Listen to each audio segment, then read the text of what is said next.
الحمد لله رب العالمين والصلاة والسلام على سيد الأنبياء والمرسلين وعلى آله وصحبه أجمعين أما بعد أعوذ بالله من الشيطان الرجيم بسم الله الرحمن الرحيم وَإِذِ ابْتَلَى إِبْرَاهِيمَ رَبُّهُ بِكَلِمَاتٍ فَأَتَمَّهُنَّ قَالَ إِنِّي جَاعِلُكَ لِلنَّاسِ إِمَامًا قال ومن ذريتي قال لا ينال أحد الظالمين وقال النبي صلى الله عليه وسلم أشد الناس بلاء الأنبياء ثم الأمثل فالأمثل أو كما قال عليه الصلاة والسلام۔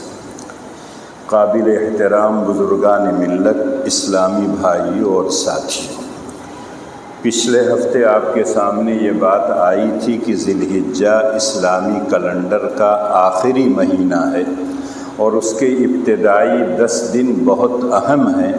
دن کے بارے میں اللہ کے رسول نے فرمایا کہ اگر کوئی شخص ابتدائی 9 دن روزہ رکھتا ہے تو ایک دن کا روزہ اس کے 1 سال کے گناہوں کے لیے کفارہ بن جائے گا، اور اگر رات میں عبادت کرتا ہے تو اس عبادت کا درجہ وہی ہے جیسے شب قدر میں عبادت کی جاتی ہے۔ یوم النحر جس کو 10ویں ذی الحجہ کہا جاتا ہے، اس روز روزہ نہیں رکھا جاتا، 10ویں، 11ویں، 12ویں، اس لیے کہ ان دنوں میں اللہ کا انسان مہمان ہوتا ہے۔ اور اس وقت بتایا تھا کہ اللہ جل شانہ نے جن کو حج پر بلایا ہے، جن کو یہ توفیق ملی ہے کہ مکہ مکرمہ گئے ہیں حج کے لیے، تو ان کے لیے تو اللہ تعالیٰ نہ جانے کتنے اجر و ثواب کیا ہے تیار کر رکھے۔ لیکن جو لوگ نہیں گئے ہیں، چاہے اپنی بیماری کی وجہ سے، چاہے اپنی مجبوری کی وجہ سے، چاہے وہ حج کر چکے ہیں اس لیے نہیں گئے ہیں، لیکن اللہ نے ان کو بھی نہیں محروم رکھا ہے، اور ان کو حاجیوں سے کچھ چیزوں میں مشابہت اختیار کرنے کے لیے کہا، تاکہ جب حاجیوں سے کچھ مناسبت اور مشابہت ہو جائے گی تو جیسے اللہ ان کو دیں گے، ہو سکتا ہے کچھ رحمتیں ادھر بھی آ جائیں۔ جیسے آپ اپنے دروازے کے سامنے پانی چھڑکاتے ہیں تو جو سامنے گھر ہوتا ہے، پڑوس میں ہوتا ہے، اس کے دروازے پہ بھی کچھ چھڑکاؤ کر دیتے ہیں۔ اتنا تنگ دل نہیں ہوتے کہ صرف اپنے دروازے پر چھڑکتے۔ تو اللہ جل شانہ نے ایک تو مشابہت اللہ کے رسول نے بتایا کہ جب حاجی احرام باندھ لیتا ہے تو اس وقت بال نہیں کاٹتا ہے، ناخن نہیں تراشتا ہے، سر کو ڈھکتا نہیں ہے، اسی طرح سے اور بہت سی پابندیاں ہیں، سلے ہوئے کپڑے نہیں پہنتا ہے، خوشبو نہیں لگاتا ہے۔ تو اللہ کہتے ہیں تم حج کے لیے نہیں گئے ہو تو تھوڑی سی ان لوگوں سے مشابہت اختیار کر لو۔ ذی الحجہ کا جب چاند دیکھو تو چاند دیکھنے کے بعد ناخن اور بال کو مت تراشا کرو، تو اس سے ان کے ساتھ مناسبت ہو جائے گی۔ اس مناسبت اور مشابہت کی وجہ سے ہو سکتا ہے اللہ تعالیٰ تم کو بھی نواز دے۔ اسی طرح سے جب حاجی احرام باندھ لیتا ہے تو تلبیہ پڑھتا ہے، لبیک اللہم لبیک لبیک لا شریک لک لبیک ان الحمد والنعمت والملک لا شریک لک لبیک۔ چلتے پھرتے اٹھتے بیٹھتے حاجیوں کو حکم ہے کہ اس وقت سب سے بہترین ذکر اس کے لیے لبیک اللہم لبیک۔ اسی طرح سے جو لوگ حج کے لیے نہیں گئے ہیں ان کو حکم مل رہا ہے کہ 9 کی صبح یعنی یوم عرفہ کی فجر کی نماز کے بعد سے 13ویں کی عصر تک ایک تکبیر آتی ہے جس کو تکبیر تشریق کہا جاتا ہے، 5 دن تم کو پڑھنا ہے۔ 9ویں ذی الحجہ کی صبح سے شروع کریں گے، 10، 11، 12، 13 کی عصر تک، گویا 5 دن تکبیر کہہ کے ان حاجیوں سے مشابہت اختیار آپ کر رہے ہیں جو دن رات لبیک اللہم لبیک لا شریک لک لبیک پڑھ رہے ہیں۔ تو ہم تکبیر کہہ کے اللہ کی عظمت اور کبریائی بیان کر کے ان حاجیوں کے ساتھ شریک ہو جائیں گے جو لوگ وہاں جا کے پڑھ رہے ہیں لبیک اللہم لبیک، اور ہم اتنی دور سے اللہ کی عظمت اور کبریائی بیان کریں گے تو ہو سکتا ہے اللہ تعالیٰ ان حاجیوں کے ساتھ ساتھ ہم کو بھی اللہ تعالیٰ مزید نعمتیں اور برکتیں عطا کریں۔ ایسے ہی بتایا تھا کہ جب حاجی لوگ کیا ہے 10 تاریخ کو دوبارہ منی آ جاتے ہیں تو منی میں آنے کے بعد ان کو ایک شیطان کو مارنا رہتا ہے، پھر قربانی کرتے ہیں۔ جو حج تمتع کرتے ہیں کہ پہلے عمرہ کر لیا پھر حج کا احرام باندھا، یا اسی طرح سے حج اور عمرہ دونوں کا احرام ساتھ ساتھ باندھا جس کو حج قران کہتے ہیں، ان دونوں کے لیے قربانی کرنا ضروری ہے۔ اور جو لوگ حج افراد کرتے ہیں یعنی تنہا حج کی نیت سے احرام باندھتے ہیں، ان کے لیے ہے کہ قربانی واجب نہیں ہے، مستحب ہے، اگر وہ کرنا چاہیں تو کر سکتے ہیں۔ تو پتہ یہ چلتا ہے کہ وہ لوگ قربانی وہاں کرتے ہیں دیار مقدسہ میں منی میں آ کے۔ ہم کو اور آپ کو اللہ نے یہاں حکم دیا ہے کہ تم بھی کیا ہے 10 11 12 3 دن قربانی کیا کرو۔ جیسے تکبیر تشریق صرف 5 دن پڑھی جاتی ہے، اس کے علاوہ نہیں۔ اس کے علاوہ بعض روایتوں میں آتا ہے ذی الحجہ کا چاند دیکھنے کے بعد پڑھنا مستحب ہے، اگر کوئی چاہے تو پڑھتا رہے تکبیر، لیکن یوم عرفہ سے لے کر 13ویں کی عصر تک واجب ہے۔ اور اگر مرد مسجد میں پڑھتے ہوں تو سب لوگوں کو بلند آواز سے پڑھنا چاہیے 1 مرتبہ، جیسا کہ امام ابو حنیفہ رحمۃ اللہ علیہ کی رائے ہے، اور بعض ائمہ کہتے ہیں 3 مرتبہ۔ اگر امام بھول جائے تو مقتدی یاد دلا دے۔ عورتوں کے لیے ہے کہ ان کو آہستہ پڑھنا ہے، ان کی چونکہ جماعت نہیں ہوتی، اگر عورتوں کو بھولنے کا خطرہ ہے تو جہاں وہ نماز پڑھتی ہیں وہاں کسی کاغذ پر لکھ کر تکبیر کا ہے لٹکا دیں، تاکہ جب نماز پڑھنے کے لیے جائیں تو دیکھیں تو ان کو یاد آ جائے، تاکہ وہ بھی نماز کے بعد تکبیر پڑھ لیا کریں۔ تو یہ 3 مشابہت حاجیوں سے ہوتی ہے، جس کی بنیاد پر امید یہ کی جاتی ہے کہ اللہ تعالیٰ جیسے حاجیوں کو سب کچھ عطا کرتے ہیں۔ کہا جاتا ہے کہ اگر کسی کو حج مبرور نصیب ہو گیا تو اس کی جزا سوائے جنت کے کچھ اور نہیں ہے۔ اور اللہ کے رسول نے کہا کَیَوْمٍ وَلَدَتْهُ أُمُّهُ، ایسا لگتا ہے کہ حج اگر اس کا قبول ہو گیا تو ایسا لگتا ہے آج ہی ماں کے پیٹ سے وہ نکلا ہے اور اس کے کھاتے میں کوئی گناہ نہیں۔ تو اگر کسی کو وہاں جانے کی توفیق نہیں ملی ہے کسی بھی وجہ سے، تو بہرحال یہاں جو کام کرنا ہے وہ تو ہم کو کر لینا چاہیے۔ جہاں تک بال اور ناخن کا مسئلہ ہے وہ تو منگل کو 1 تاریخ ہو گئی تھی، دوشنبہ تک آپ کو گنجائش تھی، اس میں بھی ہے جس کو قربانی کرنا ہو اس کے لیے مستحب ہے، واجب نہیں ہے۔ جتنا شریعت نے کہا ہے اتنا ہی ماننا چاہیے، لیکن اس کو مستحب سمجھ کے چھوڑ دیں آپ، ایسا نہیں ہے۔ اس لیے کہ مستحب کا مطلب ہے آپ کریں گے تو آپ کے کھاتے میں اس کا اجر ملے گا۔ یہاں آپ سمجھتے ہیں میرے کھاتے میں بڑی نیکیاں ہیں، لیکن جب وہاں جائیں گے تب پتہ چلے گا کتنی کھاتے میں نیکیاں ہیں اور کتنی برائیاں ہیں۔ ایک ایک نیکی کے لیے ترسے گا، اور جن سے تعلقات یہاں ہیں، جن کے لیے سارے تعلقات کو وہ قربان کرتا ہے، ماں باپ بہن بھائی بیوی دوست احباب، سارے لوگ اس دن ساتھ چھوڑ دیں گے، اور سارے لوگ دیکھ کے بھاگیں گے دوسری طرف کہیں مجھ سے کوئی نیکی نہ مانگے۔ تو اس لیے ایک ایک نیکی کو تلاش کر کے یہاں کمانا چاہیے، تاکہ وہاں چین اور سکون کی زندگی ملے، جب جنت میں جائیں تو ہر طرح کا چین اور سکون ملے۔ اور یہ تمام چیزیں اگر دیکھا جائے تو اس مرد مجاہد اور اس امام الانبیاء ابو الانبیاء حضرت ابراہیم خلیل اللہ کی یادگار، چاہے وہ منی جانا ہو، عرفات جانا ہو، مزدلفہ جانا ہو، پھر منی واپس آنا ہو، کنکری مارنا ہو، صفا اور مروہ کے درمیان دوڑنا ہو، یہ تمام اسی خاندان ابراہیمی کی یادگار۔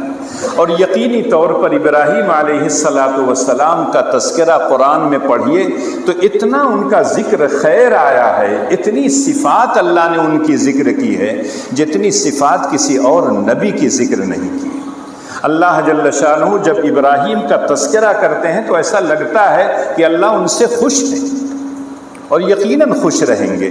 جس بندے سے اللہ نے یہ کہا ہو اذ قال له ربه اسلم قال اسلمت لرب العالمین، اللہ کہتے اس وقت کو یاد کرو جب ابراہیم سے اس کے پروردگار نے کہا تھا اسلم، تو حضرت ابراہیم نے ایک ہی جواب دیا تھا اسلمت لرب العالمین۔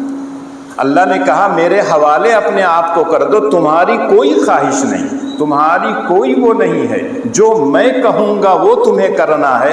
تو حضرت ابراہیم علیہ السلام نے بغیر کسی سوچے اور سمجھے کہہ دیا تھا اسلمت لرب العالمین، اے اللہ میں نے تو رب العالمین کے حوالے اپنے کر دیا، میری کوئی خواہش نہیں ہے۔ اور یہی وجہ ہے کہ اللہ جل شانہ نے جب ابراہیم کا تذکرہ کیا ہے، عجیب و غریب الفاظ ہیں، ان ابراہیم کان امہ قانتا للہ حنیفا ولم یک من المشرکین شاکرا لانعمہ اجتباہ وہداہ الی صراط مستقیم۔ پڑھتے جائیے تو ایسا لگتا ہے کہ حضرت ابراہیم کا ذکر خیر جو ہو رہا ہے اتنے اچھے الفاظ میں ہو رہا ہے۔ ابراہیم تنہا ہیں لیکن اللہ کہتے امہ، کہ حضرت ابراہیم تنہا جتنی قربانیاں دیے ہیں، جتنے اعمال کیے ہیں، وہ پوری ایک امت کر سکتی ہے، تنہا ایک آدمی نہیں کر سکتا۔ اللہ کے قانت بندے تھے، اللہ کے شاکر بندے تھے، جتنی نعمتوں سے اللہ نے نوازا ان نعمتوں کا انہوں نے حق ادا کیا تھا۔ دنیا میں بھی اللہ نے نبوت اور رسالت کے لیے منتخب کیا، اور آخرت میں جب جائیں گے تو اللہ کے نیک بندوں میں سے ہوں گے۔ خود اللہ اپنے نبی اکرم صلی اللہ علیہ وسلم سے کہتے ہیں اتبع ملت ابراہیم حنیفا، ملت ابراہیمی کی آپ بھی اتباع کیجئے، اور ان کی صفت کیا ہے؟ حنیف ہیں، تمام لوگوں سے کٹ کر ایک اللہ کی عبادت اور بندگی کرنے والے۔ یقینی طور پر ہم سب کو یہی حکم ہے اتبعوا ملت ابراہیم، بلکہ اگر یہ کہوں تو مبالغہ نہیں، قرآن یہ کہتا ہے ہم کو اور آپ کو جو مسلمان کہا جاتا ہے یہ انہی کا دیا ہوا نام، هو سماکم المسلمین۔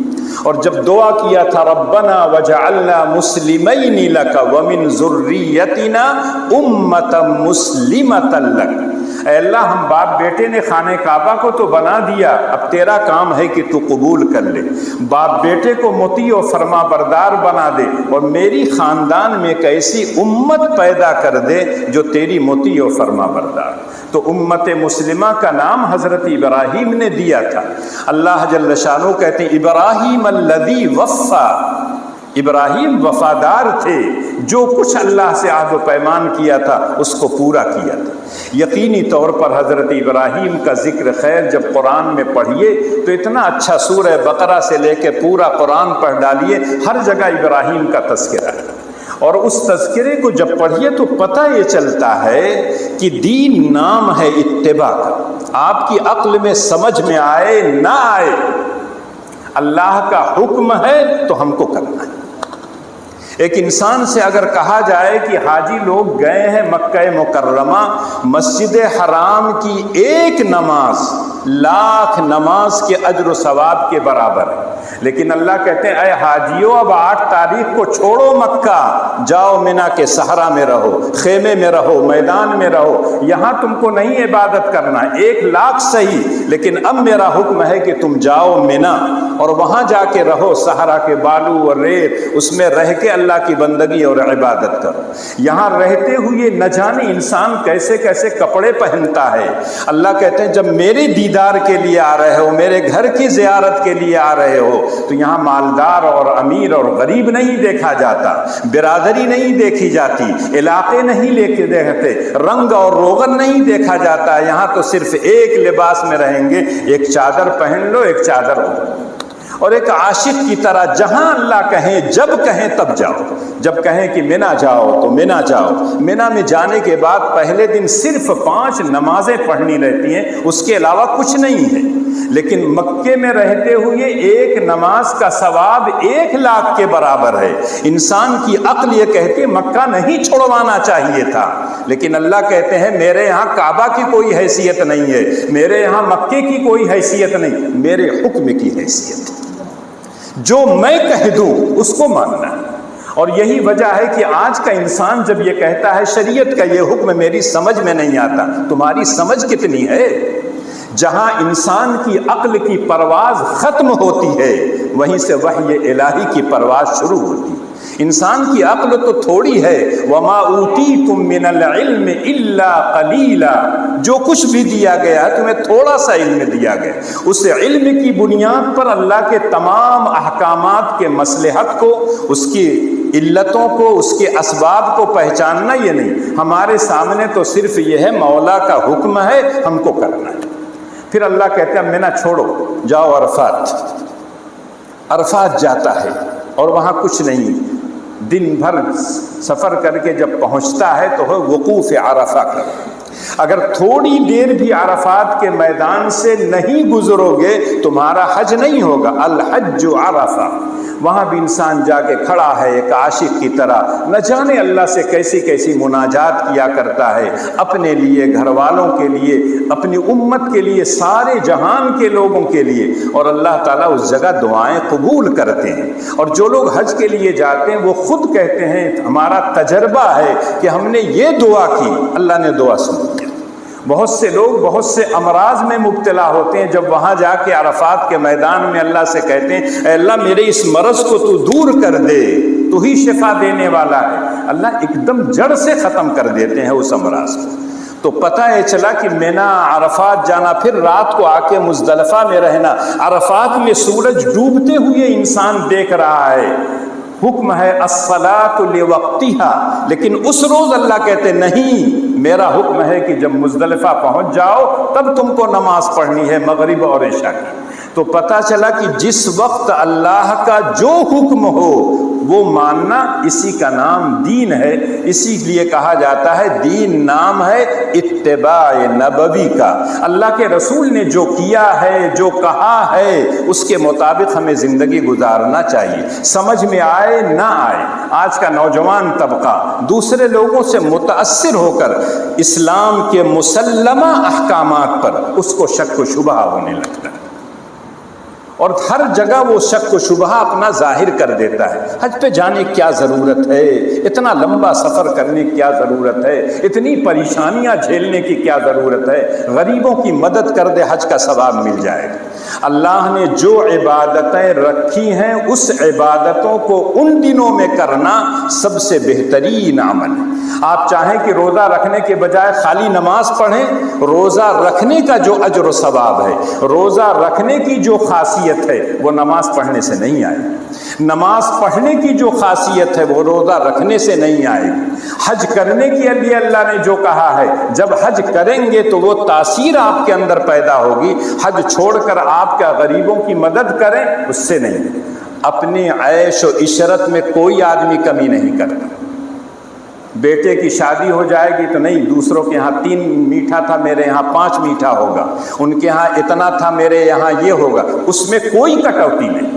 اپنے لیے جو لباس پہنتے ہیں اس میں کوئی کٹوتی نہیں ہے کہ معمولی لباس پہن لیں اور وہ پیسے بچا کر غریبوں کی مدد کر دیں، غریبوں کو کپڑا دے دیں، وہاں نہیں ہوگا۔ سارا حکم اللہ کے احکامات پر ہوگا کہ حج کرنے سے کیا فائدہ، اتنے لاکھوں لاکھ کروڑوں پیسے خرچ ہوتے ہیں، لیکن جب انسان جاتا ہے وہ اللہ کا حکم ہے۔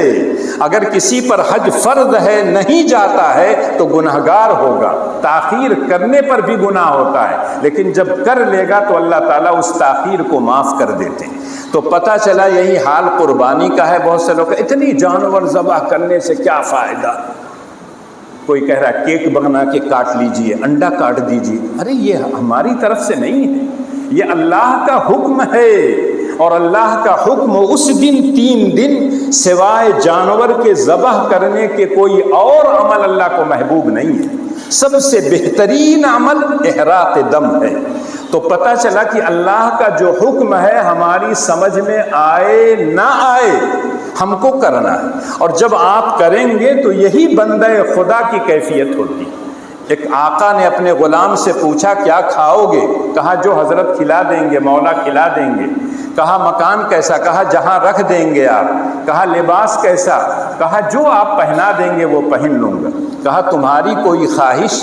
کہا اگر میری کوئی اپنی خواہش ہوتی تو میں غلام نہ ہوتا، میں آقا بن جاتا۔ تو ہم کو آپ کو من چاہی زندگی نے، نماز پڑھنے کی طبیعت چاہ رہی چلو پڑھ لیں، تلاوت کرنے کا دل چاہ رہا ہے تلاوت کر لیں۔ آپ کے دل چاہنے سے نہیں ہوگا، اللہ کا حکم ہے ان عبادتوں کے کرنے کا، اس کو کیجیے۔ اللہ جل شانہ نے ایک آیت جو ابھی میں نے پڑھا تھا، سورہ بقرہ کی آیت ہے، وَإِذِ ابْتَلَىٰ إِبْرَاهِيمَ رَبُّهُ بِكَلِمَاتٍ فَأَتَمَّهُنَّ قَالَ إِنِّي جَاعِلُكَ لِلنَّاسِ إِمَامًا قال ومن ذریتی قال لا ینال احد الظالمین۔ حضرت ابراہیم کے ایک امتحان اور ایک آزمائش کا تذکرہ ہے۔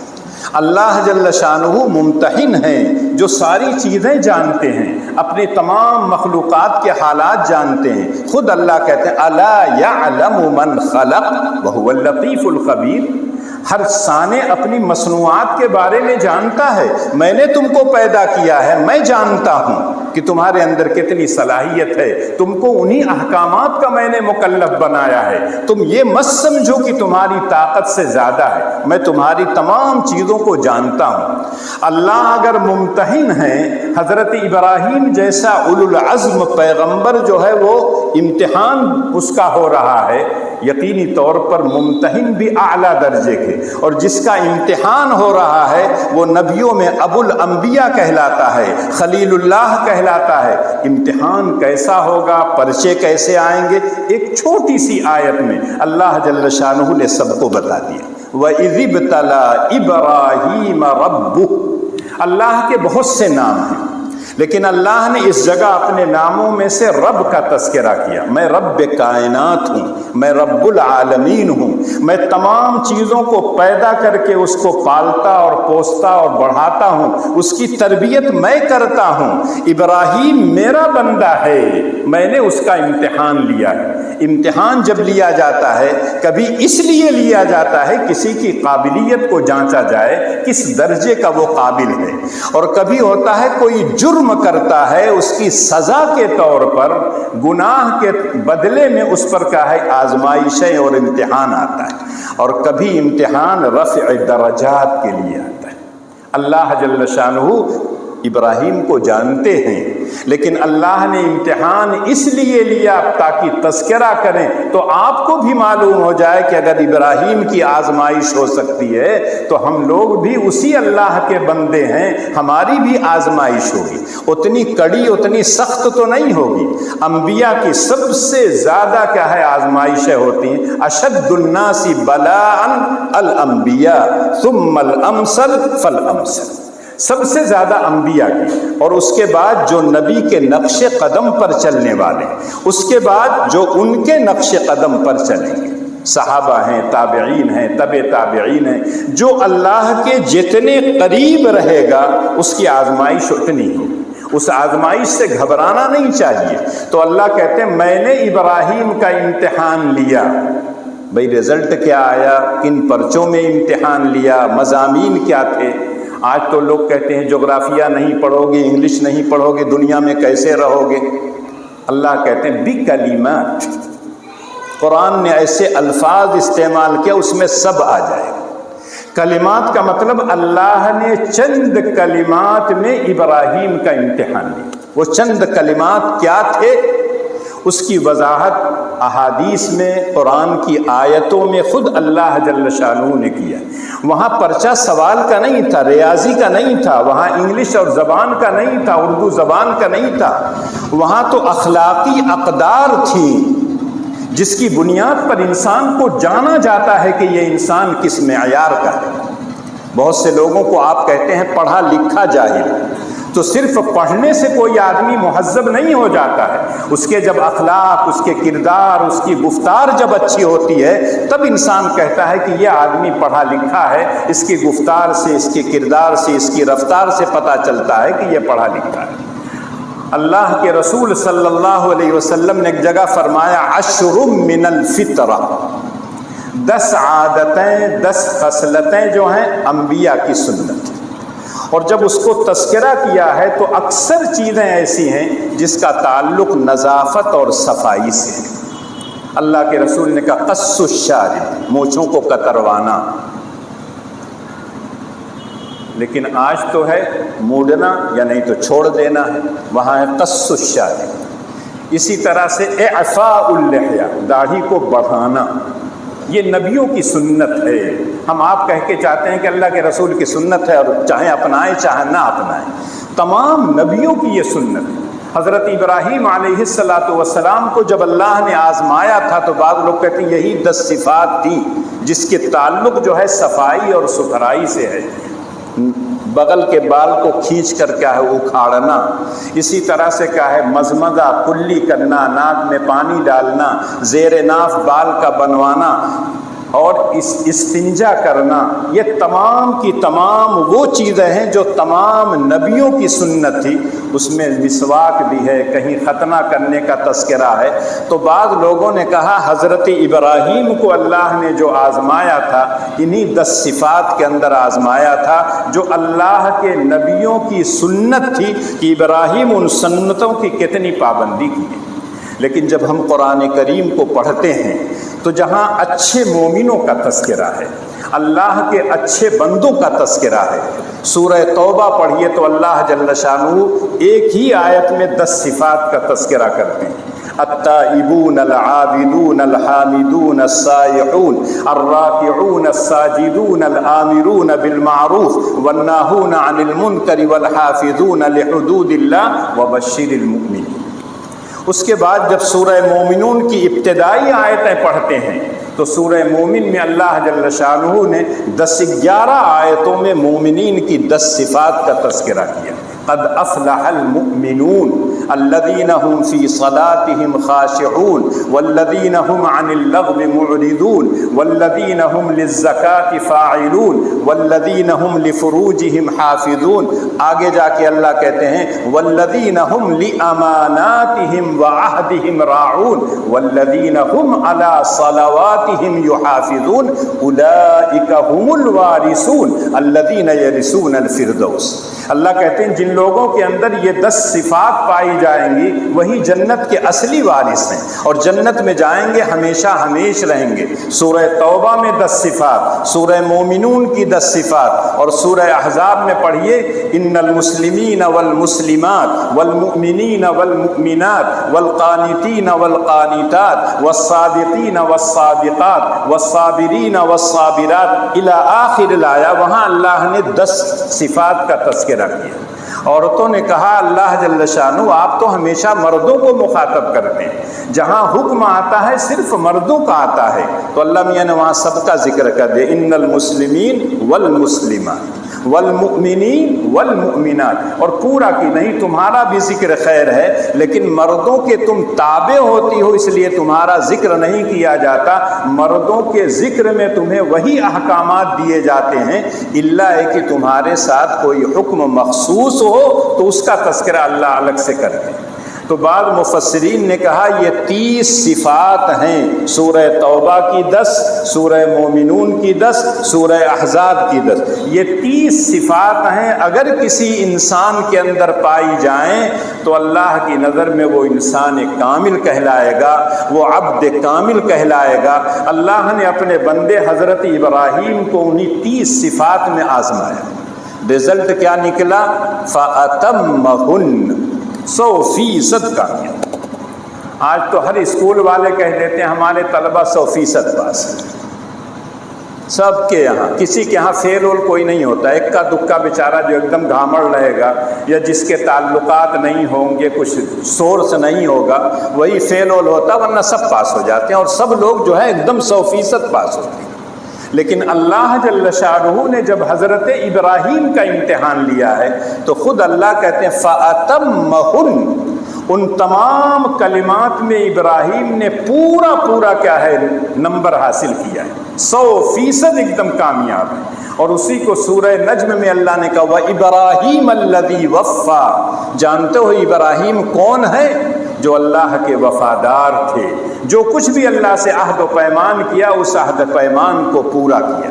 تو اللہ کہتے ہیں فَأَتَمَّهُنَّ، اگر ایک لڑکا امتحان میں اچھے نمبرات سے کامیاب ہوتا ہے، امتیازی نمبر سے کامیاب ہوتا ہے، حکومت بھی اس کو گولڈ میڈل دیتی ہے اور نہ جانے کتنے کتنے اور انعامات دیتی ہے، گھر والے بھی خوش ہوتے ہیں، علاقے کے لوگ بھی خوش ہوتے ہیں، مٹھائیاں کھلاتے ہیں، اس کو انعام دیتے ہیں۔ اللہ جل شانہ نے اپنے اس بندے کامل کو کیا دیا تھا؟ انی جاعلک للناس اماما۔ اے ابراہیم، تم نے میری تمام شرطوں کو تمام مضامین میں جس میں امتحان تمہارا ہوا ہے مکمل تم پورا نمبر لائے ہو، تو جاؤ میں تم کو انعام کیا دیتا ہوں؟ انی جاعلک للناس اماما، میں تم کو مقتدی بنا رہا ہوں، پیشوا بنا رہا ہوں، صرف امت مسلمہ کے لیے نہیں، انی جاعلک للناس اماما، سب کے لیے۔ یہودی بھی کہتے تھے حضرت ابراہیم ہمارے مقتدی ہیں، عیسائی بھی کہتے تھے، حتیٰ کہ کفار مکہ بھی کہا کرتے تھے ابراہیم علیہ السلام ہمارے مقتدی اور پیشوا ہیں۔ جبکہ ابراہیم بت شکن تھے، مکے والے بتوں کی پوجا کرتے تھے، لیکن اس کے باوجود کہتے تھے ابراہیم ہمارے مقتدی ہیں۔ انی جاعلک للناس اماما، اللہ نے کہا کہ ہم نے آپ کو امام بنا دیا ہے، مقتدی اور پیشوا بنا دیا ہے، آنے والی ساری نسلیں آپ کے ملت ابراہیمی پر چلیں گی۔ اور ابراہیم علیہ السلام کی خصوصیت، اذ قال له ربه اسلم قال اسلمت لرب العالمین، اپنی کوئی خواہش نہیں، اپنی کوئی چیز نہیں ہے، جو اللہ کہیں گے وہی مجھ کو کرنا ہے۔ اور پوری زندگی اٹھا کے دیکھ لیجئے، حضرت ابراہیم علیہ السلام نے اس چیز کا خیال رکھا۔ لیکن ایک باپ کو بیٹے سے جو محبت ہوتی ہے، جو لگاؤ ہوتی ہے، جب ان آیتوں کو پڑھیے تب پتہ چلتا ہے۔ ایک طرف حضرت ابراہیم کی اولاد نہیں تھے، اللہ سے دعا کیا تھا رب ہب لی من الصالحین، اللہ میاں نے دے دیا، اور جو کچھ اللہ نے حکم دیا اس کے مطابق کرتے رہے۔ لیکن جب اللہ نے کہا میں تم کو مقتدی اور پیشوا بناؤں گا، باپ کے دل میں بیٹوں کی جو شفقت اور پیار ہوتا ہے، اس نے حضرت ابراہیم سے کہلوا دیا قال ومن ذریتی، اے میرے مولا صرف میں ہی مقتدی اور پیشوا رہوں گا یا میری نسل میں یہ امامت چلتی رہے گی؟ اللہ نے جواب دیا لا ینال عہد الظالم، اس کے لیے ایک ضابطہ ہے، ایک اصول ہے۔ اے ابراہیم، اس ضابطے کی جو بھی پابندی کرے گا تمہارے اولاد میں سے ہم اس کو امام اور مقتدی اور پیشوا بنائیں گے۔ جو ہمارا وفادار ہوگا وہ تو پیشوا ہوگا، جو غدار ہوگا، بے وفا ہوگا، اس کو ہماری امامت نہیں پہنچے گی۔ لا ینال عہد الظالمین۔ پتہ یہ چلتا ہے چھوٹی سی آیت میں ممتحن کا تذکرہ، جس کا امتحان ہوا ہے، پرچہ جو تھا، مضامین جو تھے، پھر اس نے امتحان کیسے پاس کیا، اس کو اللہ کی طرف سے انعام کیا ملا، ایک ہی آیت میں اللہ جل شانہ نے سب پیش کر دیا۔ یہ تو اللہ جل شانہ نے کہا، لیکن جب حضرت ابراہیم کا تذکرہ پڑھیے قرآن میں اور ان کی زندگی کے حالات پڑھیے، اللہ جل شانہ نے ابراہیم کو ایسے خاندان میں پیدا کیا جہاں بت بنایا جاتا تھا، بت کی پوجا ہوتی تھی، بت فروش تھے، بت کی طرف لوگوں کو بلاتے تھے۔ اس گھرانے میں حضرت ابراہیم نے آنکھیں کھولی۔ عقل یہ کہتی ہے کہ ایسا بچہ بت پرستی سے محفوظ نہیں رہ سکتا، لیکن اللہ جس کو رکھے اس کو کوئی نہیں چکھ سکتا۔ اللہ نے ابراہیم کی حفاظت کی، اس گھرانے میں پیدا ہونے کے بعد بھی کبھی بتوں کی طرف حضرت ابراہیم کا ذہن بھی نہیں گیا، بلکہ جب اللہ نے حکم دیا کہ تم میرے بندے ہو، اب لوگوں کو دعوت دو میری توحید کی، تو سب سے پہلے اپنے گھر سے شروع کرنا۔ سورہ مریم میں پورا ایک رکوع پڑھیے، قرآن کم لوگ پڑھتے ہیں، بار بار اپیل کرتا ہوں قرآن پڑھیے، تب پتہ چلتا ہے کہ اللہ جل شانہ اپنے بندوں کو کیسے نوازتے ہیں، کیسے آپ دعوت کا کام کریں، کیسے آپ لوگوں کو سمجھائیں۔ سورہ مریم کا ایک رکوع پڑھیے تو پتہ یہ چلتا ہے کہ بیٹے کو باپ کا کتنا خیال رکھنا چاہیے، اس کے ادب و احترام کتنا کرنا چاہیے۔ حضرت ابراہیم علیہ السلام کی اس انداز دعوت سے پتہ چلتا ہے۔ قرآن کہتا وذکر فی الکتاب ابراہیم انہ کان صدیقا نبیا اذ قال لأبیہ یا ابت لم تعبد ما لا يسمع ولا يبصر ولا یغنی عنک شیئا، اور یا ابت اے میرے ابا جان، اے میرے ابا جان، اے پیارے میرے ابو، یہ بات میری مان لیجئے، میں اللہ کا نبی ہوں، آپ جس طرف جا رہے ہیں وہ شیطان کا راستہ ہے، شیطان کے نقش قدم پر چلیں گے جہنم میں جائیں گے، اے میرے ابا جان میری بات کو مان لیجیے۔ ایک طرف حضرت لقمان کی نصیحتوں کو پڑھے ہیں، حضرت لقمان اپنے بیٹوں کو جب نصیحت کریں تو یا بنیا یا بنیا یا بنیا، اے میرے لاڈلے، اے میرے لخت جگر، اے میرے نور نظر، بیٹے کو اتنے پیار سے پکار رہے ہیں کہ بیٹا خود ان کی باتوں کو سننے کے لیے تیار ہے۔ لیکن حضرت ابراہیم کے والد جانتے ہیں کیا جواب دیتے ہیں؟ یا ابراہیم لئن لم تنتہ لأرجمنک وہجرنی ملیا، اے ابراہیم مان جا، یہ دعوت و تبلیغ کا کام چھوڑ دو، میرے بتوں کو برا بھلا مت کہو، میری قوم کو برا بھلا مت کہو، ورنہ میں تمہیں بہت ماروں گا، سنگسار کروں گا، بد زبانی بھی، گالیاں بھی دوں گا، برا بھلا بھی کہوں گا، اور وقتی طور پر تو میری نگاہوں سے دور ہو جائے، اس وقت تو مجھے تاؤ چڑھا ہوا ہے، چلے جاؤ میری نگاہ سے۔ بیٹے نے جانتے ہیں کہ حق بات کہہ رہا تھا، بڑے پیار اور محبت سے پورے ادب و احترام کا خیال کر کے کہہ رہا تھا، لیکن جب باپ نے کہا کہ نکل جاؤ تو حضرت ابراہیم کا سلام علیک ساستغفر لک ربی، اے ابا جان اللہ آپ پر سلامتی نازل کریں، خیر و عافیت سے آپ رہیے، میں جا رہا ہوں لیکن آپ کے لیے دعائے ہدایت کروں گا، اور جب اللہ آپ کو ہدایت دے دیں گے کہ تو آپ کی ساری غلطیاں معاف ہو جائیں گی۔ قرآن یہ کہتا ہے جب تک حضرت ابراہیم علیہ السلام کو یہ معلوم تھا کہ میرے ابا جان ابھی دنیا میں زندہ ہیں، تب تک وہ کرتے رہے دعا، اور جب پتہ چلا کہ چلے گئے کفر کی حالت میں تو قرآن وہاں جواب دیتا ہے کہ جب کوئی آدمی دنیا سے کفر کی حالت میں جائے تو نہ نبی کی شان کے مطابق ہے، نہ کسی مومن کی شان یہ ہے کہ اس کے لیے دعائے مغفرت کرے۔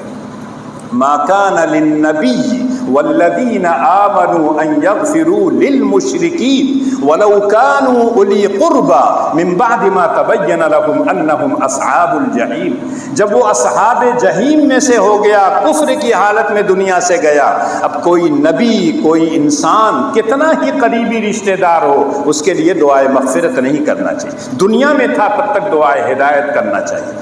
وہاں سوال یہ ہوتا ہے کہ حضرت ابراہیم تو کر رہے تھے، اللہ نے جواب دیا وما كان استغفار ابراہیم الا عن موعدة وعدها اياه فلما تبين انه عدو لله تبرأ منه ان ابراہیم لأواه حلیم۔ ابراہیم کے استغفار پر تمہیں شک نہیں ہونا چاہیے، انہوں نے اللہ سے وعدہ کیا تھا سأستغفر لک ربی انہ کان بی حفیا، ابا جان میں جا رہا ہوں لیکن آپ کے لیے میں دعا کرتا رہوں گا، اس وعدے کے مطابق دعا کرتے رہے، لیکن جب یہ معلوم ہوا کہ ابا جان دنیا سے کفر کی حالت میں گئے تو حضرت ابراہیم نے کہا تبرأ منہ، اب میرا کوئی تعلق ان سے نہیں۔ اور یہی وجہ ہے کہ حضرت ابراہیم کے اسوہ اور نمونہ کو ہمارے لیے بھی کہا گیا قد کانت لکم اسوۃ حسنۃ فی ابراہیم والذین آمنوا معہ، کہ جیسے حضرت ابراہیم نے برات کا اظہار کیا تھا ویسے ہی ہم کو بھی ابراہیم کے نقش قدم پر چل کر اس کی برات کا اظہار کرنا چاہیے۔ اسی لیے اعدائے اسلام سے دوستی نہیں ہونی چاہیے، کاروبار کیجئے، ان سے اٹھیے بیٹھیے ساتھ میں رہیے، ساری چیزیں ہیں، مدارات ان کے ساتھ کیجئے، لیکن دوستی لا تتخذوا اليہود والنصارى اولیاء بعضهم اولیاء بعض، ان سے دوستی نہیں، دوست جب بنا لیں گے تو ان کی عادتیں آپ کے اندر آ جائیں گی، آپ اس سے بچ نہیں سکتے ہیں۔ تو حضرت ابراہیم علیہ السلام کو اللہ نے یہ مقام اور مرتبہ دیا تھا، جب بھی اپنے ابا کو سمجھایا، پھر قوم سے پوچھا ما هذه التماثيل التي انتم لها عاکفون، اے لوگوں ذرا سا مجھ کو بتاؤ یہ جو بت اپنے ہاتھوں سے تم لوگ بناتے ہو اس کو تم لوگ پوجتے ہو، کیوں پوجتے ہو؟ کیا وہ تمہیں نفع پہنچاتی ہیں؟ کیا تمہیں نقصان پہنچاتی ہیں؟ تو ان لوگوں نے ایک ہی جواب تھا، ما وجدنا علیہ آباءنا، ہم نے اپنے باپ دادا کو ایسے پایا، اسی نقش قدم پر ہم چل رہے ہیں۔ بہت سمجھایا لیکن ماننے کے لیے تیار نہیں ہوئی۔ بادشاہ وقت نمرود سے مناظرہ ہوا، انہوں نے کہا تمہارا پروردگار کون ہے؟ تو کہا ربی الذی یحیی و یمیت، تو کمبخت نے کہا انا احیی و امیت۔ اور ایک آدمی جا رہا تھا، کوئی جرم نہیں تھا، اس کو مروا دیا، اور ایک آدمی جیل میں تھا، اس کی سزا ہونے والی تھی، پھانسی پر چڑھانے جانے والا تھا، اس کو بلا کے کہا تم آزاد ہو، اور لوگوں سے کہا دیکھا میں نے ایک کو مار دیا، میں نے ایک کو جلا دیا۔ حضرت ابراہیم علیہ السلام سمجھ گئے کہ موٹی عقل کا ہے، کھوپڑی اس کی ٹھیک نہیں ہے، تو انہوں نے کہا میرا پروردگار مشرق سے سورج نکالتا ہے، اگر اتنے ہی ہو تم مغرب سے سورج نکال دو، دیکھ لیں قیامت کے قریب سورج مغرب سے طلوع ہوگا یا اللہ کریں گے۔ اگر وہ چاہتا تو زبان سے کہہ سکتا تھا، کون جاتا اس سے کہ جاؤ سورج نکال کے لے آؤ، لیکن یہ جواب اتنا اس کے سامنے ایسا تھا، فَبُهِتَ الَّذِي كَفَرَ، ایک دم سناٹے میں آ گیا، ہکا بکا رہ گیا، اس کی سمجھ ہی میں نہیں آ رہا کہ اب میں کیا جواب۔ جب اس کی بھی نہیں سمجھ میں آیا، قوم کو سمجھایا، بت پرستی کے ساتھ ساتھ وہ لوگ ستارہ پرستی میں، کواکب پرستی میں بھی مبتلا تھے۔ ایک روز رات میں بیٹھے اور جب ستارے طلوع ہو گئے تو کہنے فلما جن علیہ اللیل رآ کوكبا قال هذا ربی فلما افل قال لا احب الآفلین، جب ستارے کو دیکھا طلوع ہوتے ہوئے چمکتے ہوئے کہا یہ میرا پروردگار ہے، اور جب ڈوب گیا تو کہا نہ یہ ہو ہی نہیں سکتا ہے، ڈوبنے والا کوئی خدا نہیں ہو سکتا ہے، معبود نہیں ہو سکتا ہے، خدا تو جو ازل سے ہے ابد تک رہے گا۔ اس کے بعد جب چاند کو دیکھا تب کہا کہ یہ ہے میرا پروردگار، اور جب وہ بھی ڈوب گیا تو کہا نہ یہ صحیح راستہ نہیں ہے اگر کواکب کے ساتھ ساتھ چاند کی ہم پرستش کریں۔ اس کے بعد جب سورج کو دیکھا فلما رأى الشمس بازغة قال هذا ربي هذا اکبر، الفاظ بتا رہے ہیں کہ حضرت ابراہیم کے زمانے میں وہ تصور تھا، آج بھی لوگ کہتے ہیں سورج بہت بڑا دیوتا ہے۔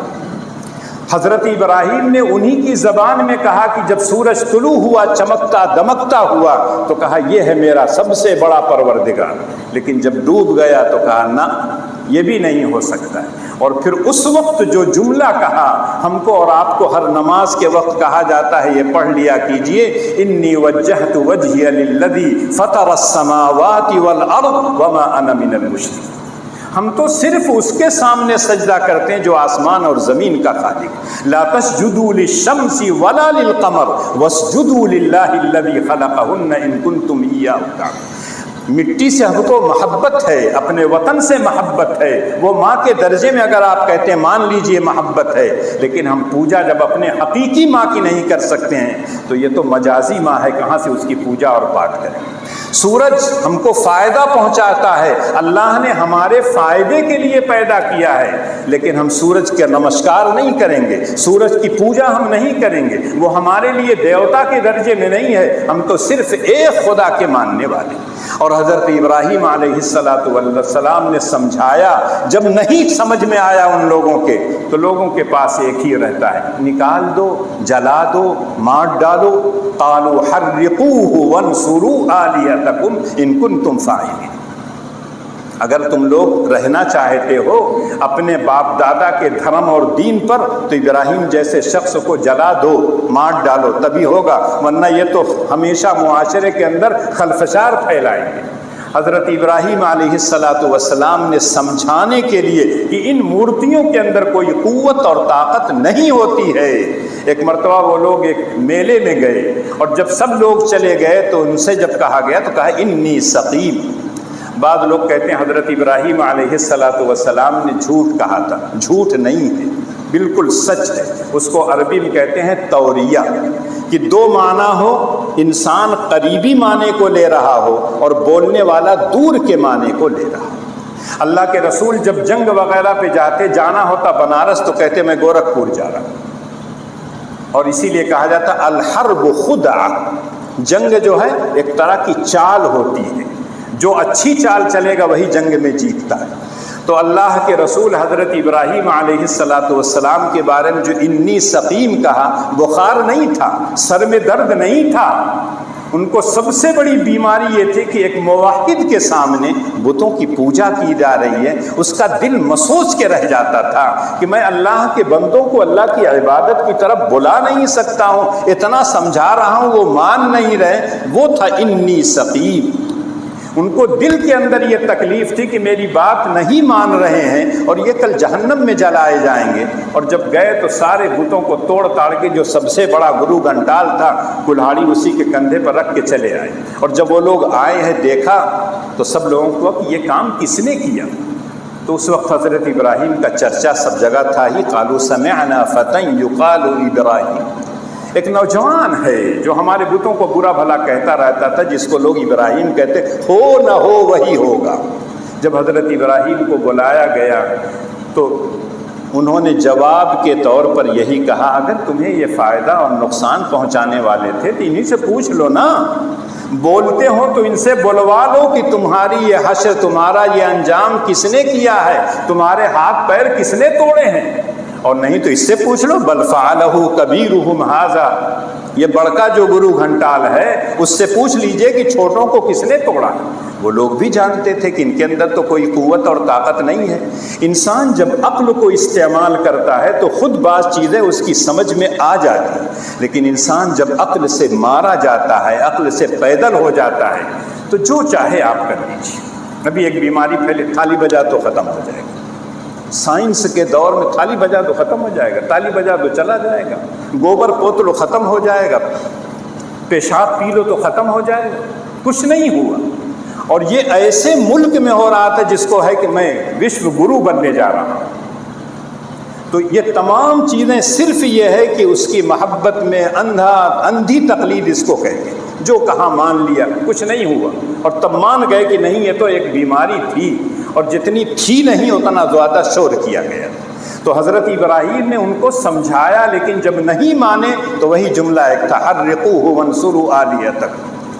اللہ میاں جانتے تھے میرا بندہ میرے لیے یہ سب کچھ کر رہا ہے۔ اور جب ان لوگوں نے اکٹھا کیا لکڑیاں اور پوری آگ جلا دیا، اور آگ کی چنگاریاں شعلے بڑی دور دور تک جا رہے تھے، تو اس زمانے میں منجنیق کے ذریعے سے حضرت ابراہیم کو پھینکا گیا، لیکن اللہ نے کہہ دیا یا نار کونی بردا وسلاما علی ابراہیم، اے آگ تمہارے اندر جلانے کی خاصیت میں نے رکھی ہے، میرا بندہ میرے لیے آگ میں ڈالا گیا، اس لیے تم جلانا مت۔ اور قرآن نے دو لفظ استعمال کیا، بردم وسلام۔ اگر ٹھنڈک ہو جاتی آگ، اور تیز ٹھنڈک جس کو زمہریر کہتے ہیں، تو نقصان پہنچتا، لیکن ایسی ٹھنڈک ہو جو میرے ابراہیم کے لیے سلامتی کا پیغام لے کے آئے۔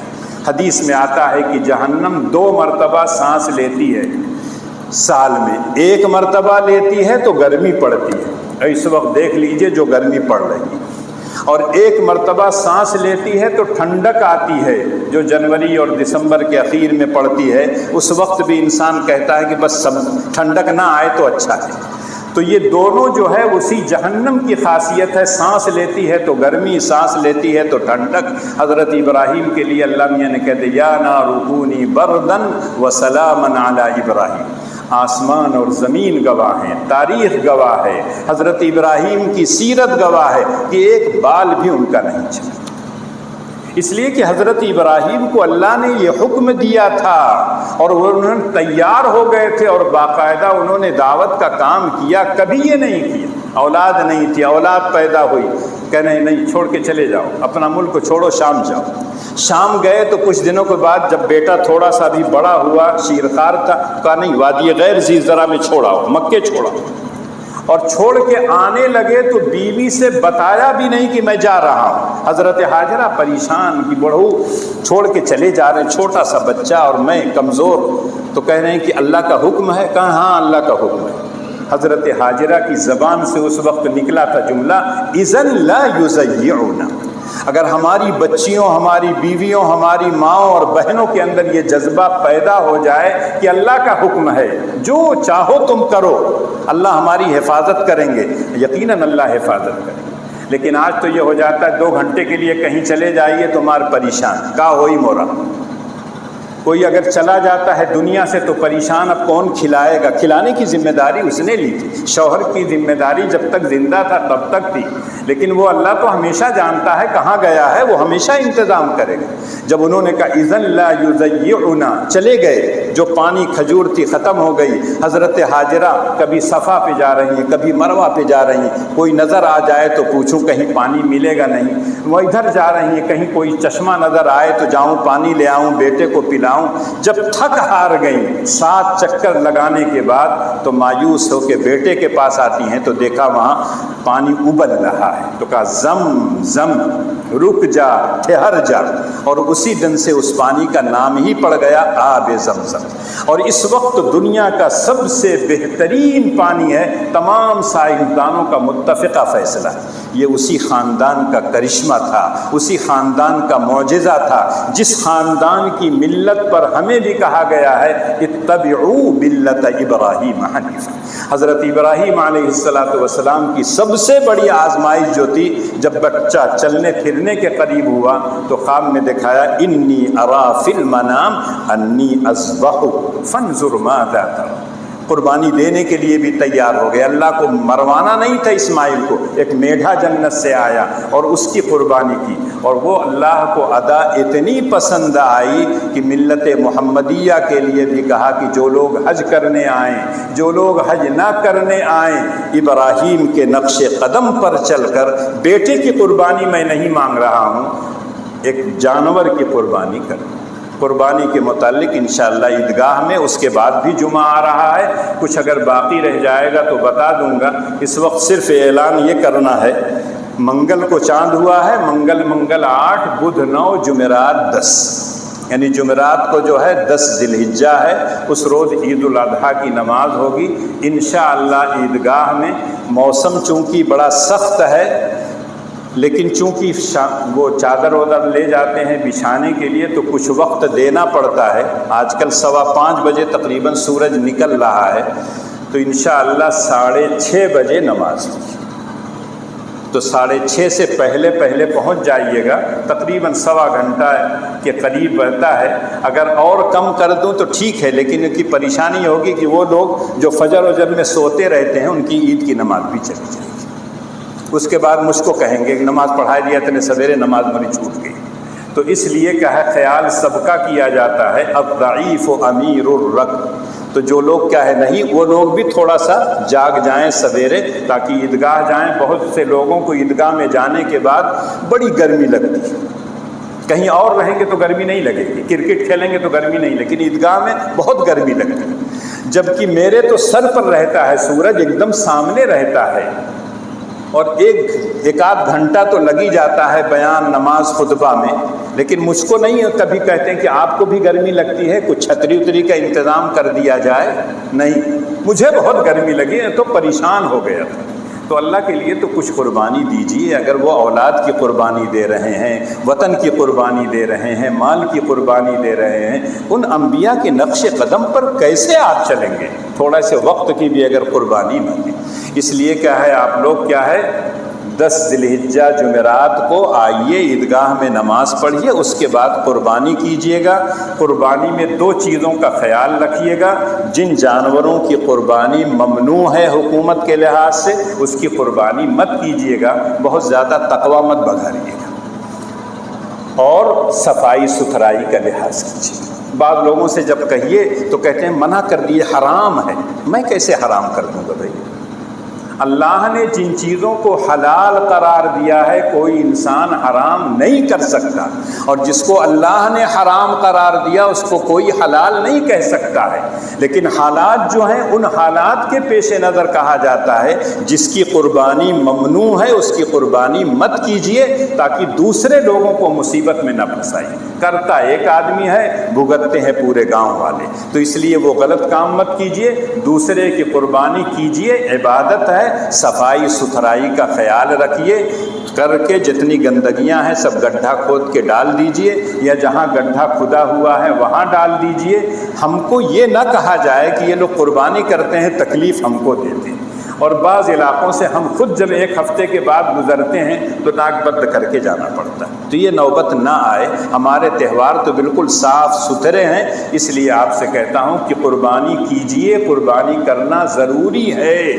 بعض لوگ کہتے ہیں بڑا مہنگا ہے جانور، کھانا چھوڑ دیے ہیں، دال بھی مہنگی ہے، تیل بھی مہنگا ہے، مسالہ بھی مسئلہ، کھاتے ہیں نا روزانہ، تو اگر سال میں 3 دن کے لیے اللہ کہتے ہیں میرے نام پر ایک جانور کو قربان کر دو، تو اس وقت آپ کی اماں مرنے لگتی ہیں، کہاں سے کریں گے؟